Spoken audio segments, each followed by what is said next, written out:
So hello guys and welcome back to my channel NM civil studies. तो आप सभी का स्वागत है आज के नए टॉपिक पर। आज हम देखेंगे सीआरआर एंड एसआरआर के बारे में, जो इकोनॉमी का कॉन्सेप्ट है।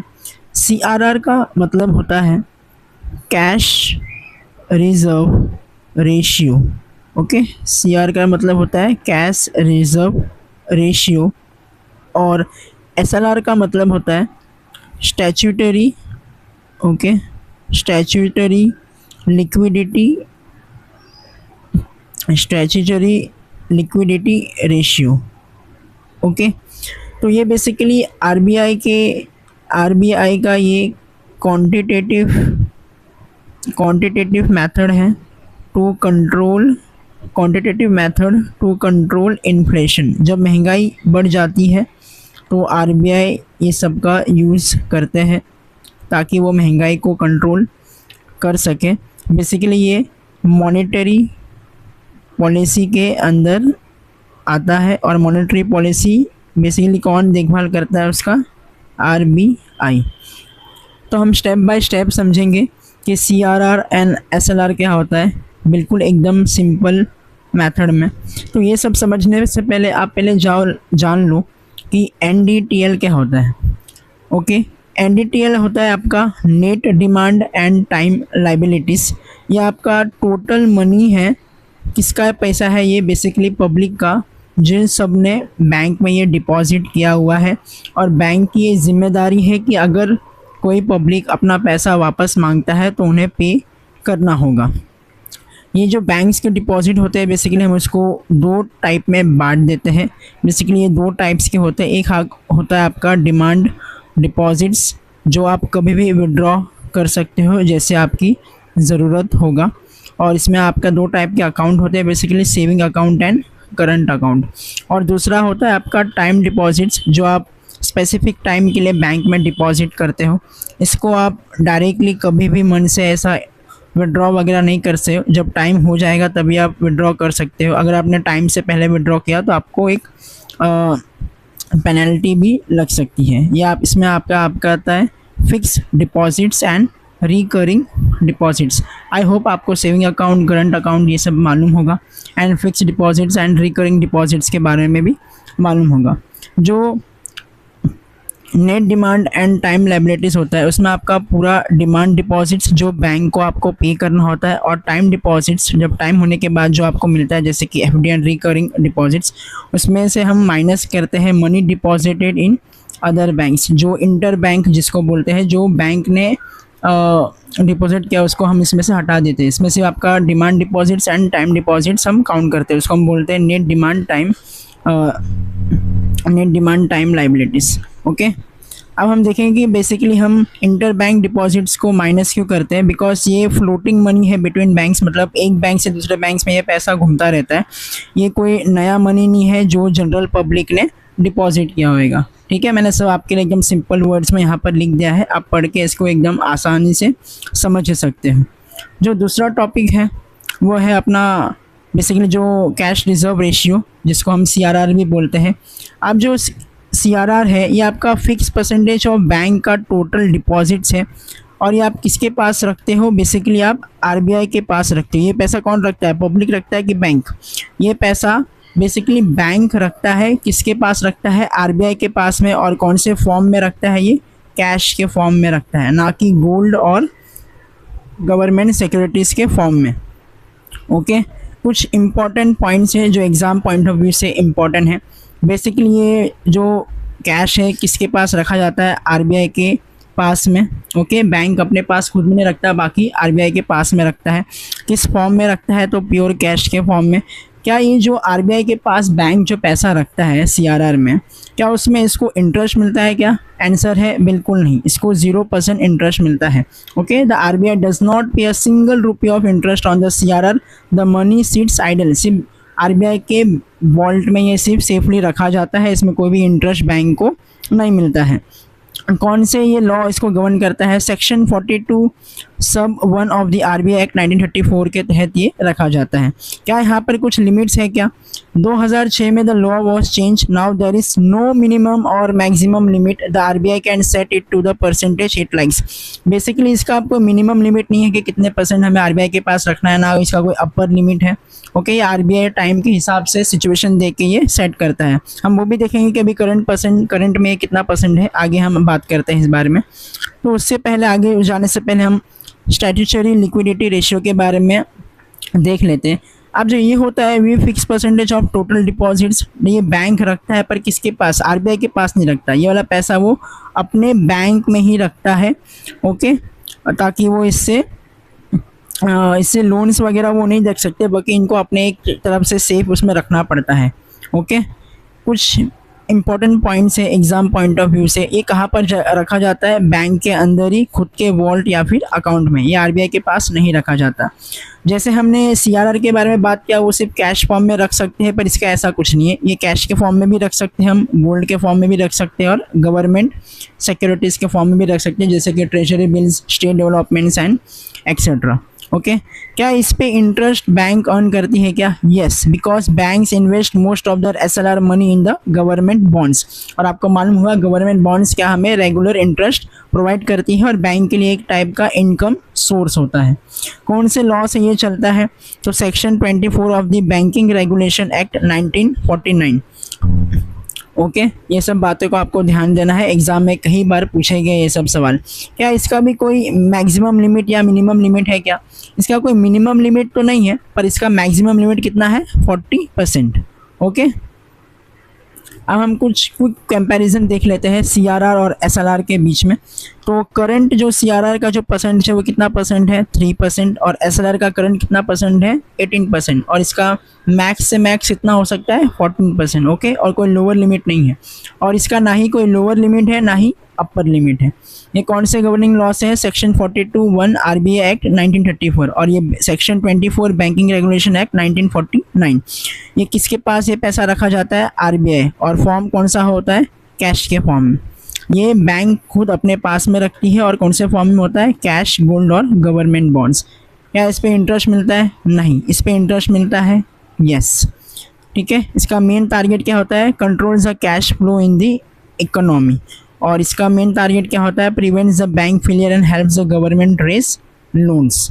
ओके, अब हम देखते हैं कि बेसिकली अगर हमारे पास 100 रुपया है, अगर हमने एज अ पब्लिक 100 रुपया बैंक में डिपॉजिट किया है, तो क्या पूरा 100 रुपया बैंक लोन के फॉर्म में दे सकती है क्या नहीं दे सकती है, वो हम चेक करते हैं।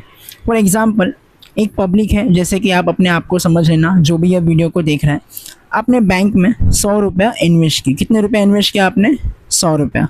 लेकिन अब बैंक को इसमें से mandatory reserves basically lock money पे रखना होता है, जिसका हमने बारे में पढ़ा अभी, सीआरआर एंड।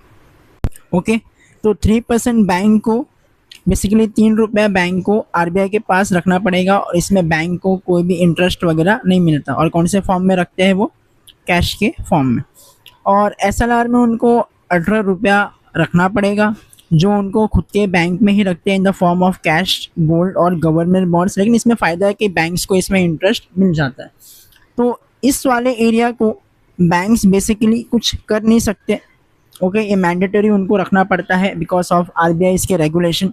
लेकिन अब जो उनके पास जो पैसा बचता है 79 रुपीज़, इसमें से वो चाहिए तो लोन्स वगैरह के लिए वो पब्लिक को दे सकते हैं। बेसिकली वो अवेलेबल टू लेंड हो जाता है, जैसे वो होम लोन्स, कार लोन्स या फिर बिजनेस लोन्स दे सकते हैं।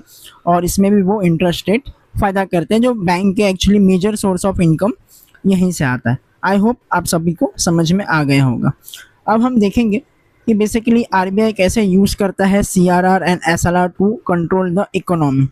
जब इन्फ्लेशन बहुत ज़्यादा होता है, बेसिकली महंगाई जब बहुत बढ़ रही है, प्राइसेस बहुत राइज हो रहे हैं, तो इस महंगाई को रोकने के लिए आरबीआई यूज़ करता है टाइट मनी पॉलिसी, जिसको हम टाइट मॉनेटरी पॉलिसी भी कहते हैं। तो आरबीआई क्या करेगा? सीआरआर और एसएलआर का रेट इंक्रीज़ कर देगा। ओके, तो बैंक्स के पास अभी कम पैसा बचेगा लोन्स वगैरह देने के लिए, तो बैंक्स का जो पैसा है वो और ज़्यादा लॉक हो जाएगा। तो बैंक्स क्या करेंगे? कम पैसा देंगे लोन देने के लिए। वैसे उनके पास पैसा ही कम बचेगा ताकि वो लोन दे सके। तो पैसा कम पड़ेगा तो बैंक्स क्या करेंगे, सोचेंगे अपना फ़ायदा इंक्रीज़ करने के लिए लोग इंटरेस्ट रेट को बढ़ा देंगे जो वो लोन्स प्रोवाइड करते हैं। तो इससे जो पब्लिक है उनको भी लोन्स महंगा गिरेगा और बैंक्स को इंटरेस्ट रेट बढ़ा देंगे, तो बैंक्स को बेसिकली फ़ायदा हो जाता है। ठीक है, जब आरबीआई सीआर और एसएलआर का प्राइस अगर बढ़ाती है तो लोन्स महंगाई हो जाता है, फिर लोग कम बोरो करेंगे और कम स्पेंड करेंगे, तो इससे ऑटोमेटिक जो मार्केट में जो पैसा होता है जिससे महंगाई बढ़ा है वो स्लो डाउन हो जाता है। दूसरा होता है जब रेसेशन, मतलब मार्केट में बिल्कुल एकदम स्लो डाउन पड़ा हुआ है और बिजनेस बहुत सारे बंद हो रहे हैं या फिर उनका जो ग्रोथ है वो एकदम कम हो रहा है, तो आरबीआई चाहेगा कि मार्केट में पैसा आए ताकि वो यूज़ कर सके। उसको हम बोलते हैं easy monetary policy.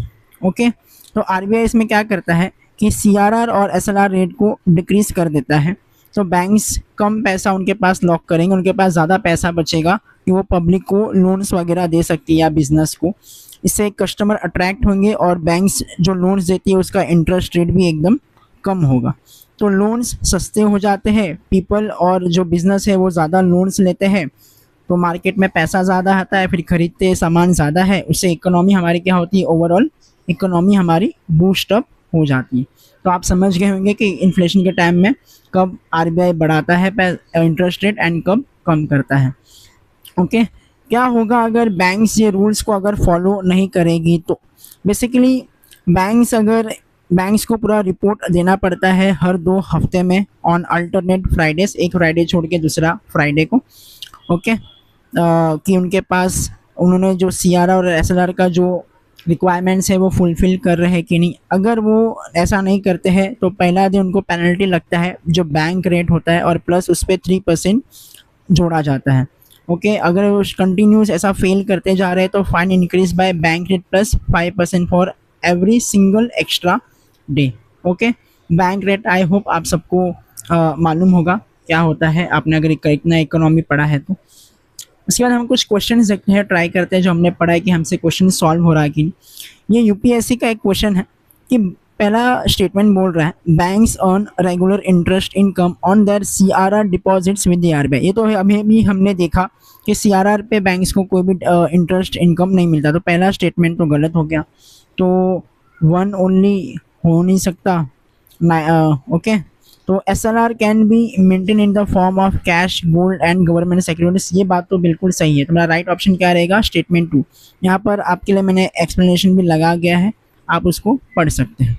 Okay, next question है जो आपके एसएससी वगैरह में पूछा गया है, if the RBI decreases the cash reserve ratio what will happen to the lending capacity of banks. अगर वो कैश रिजर्व रेशियो का डिक्रीज करेंगे तो मार्केट में फिर ज़्यादा पैसा आएगा और लैंडिंग वगैरह ज़्यादा इंक्रीज होगी, तो आपका जो ऑप्शन है ये lending capacity will increase.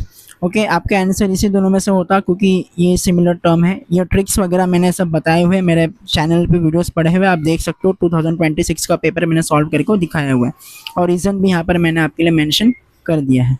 Okay, दूसरी बात है ये वही है जो हमने ऊपर पढ़ा हुआ है, ये मैंने आपके लिए एक अलग थोड़े से वर्डिंग्स में फ़र्क है, और मैंने आपके लिए ना एक difference between NBFCs and banks का भी वीडियो लगा दिया है ताकि आप उसको भी देख लें, मैं आपको वो भी एक्सप्लेन कर देता हूँ। ओके, बेसिकली एनबीएफसीज होता है नॉन बैंकिंग फाइनेंशियल कंपनीज, और बैंक जो अपने रेगुलर बैंक्स है इनको कोई बैंकिंग लाइसेंस होल्ड नहीं करना पड़ता, इनके पास बैंकिंग लाइसेंस होना ज़रूरी है। ये डिमांड डिपॉजिट्स को एक्सेप्ट नहीं कर सकते हैं फ्रॉम पब्लिक, और बैंक्स तो ऑफकोर्स इनका काम ही है डिमांड डिपॉजिट्स को एक्सेप्ट करना। ये कंपनीज एक्ट 2013 के तहत रेगुलेट होती है, और ये बैंकिंग रेगुलेशन एक्ट 1940 तहत के अगर इनके पास कोई इंश्योरेंस की फैसिलिटी नहीं होता, इनके पास इंश्योरेंस अवेलेबल होता है थ्रू DICGC। इसका मतलब होता है okay, insurance corporation and credit guarantee does not create credit. इस पर कोई क्रेडिट फॉर्म नहीं होता, banks can create credit loans वगैरह प्रोवाइड कर सकते हैं वो। इनके पास फॉरेन इन्वेस्टमेंट 100% अलाउड है, इनके पास सिर्फ 74% का ही फॉरेन इन्वेस्टमेंट्स अलाउड है। ये कोई पेमेंट एंड सेटलमेंट सिस्टम का पार्ट नहीं है, और बैंक तो हमारा integral part of payment of system है। आई होप आप ये सबको समझ में आ गया होगा। चैनल नया है सब्सक्राइब कर दीजिए, बेल का आइकन दबा दीजिए, कोई भी नया वीडियो आएगा तो आपके पास नोटिफिकेशन चला जाएगा। ओके, वीडियोस को कमेंट कीजिए, लाइक कीजिए, शेयर कीजिए, अपने दोस्तों को भी बताइए। चैनल नया है, आप सबकी सपोर्ट की ज़रूरत है। ओके, आई होप समझ में आया होगा पूरा पार्ट। तो मिलते हैं नेक्स्ट वीडियो में।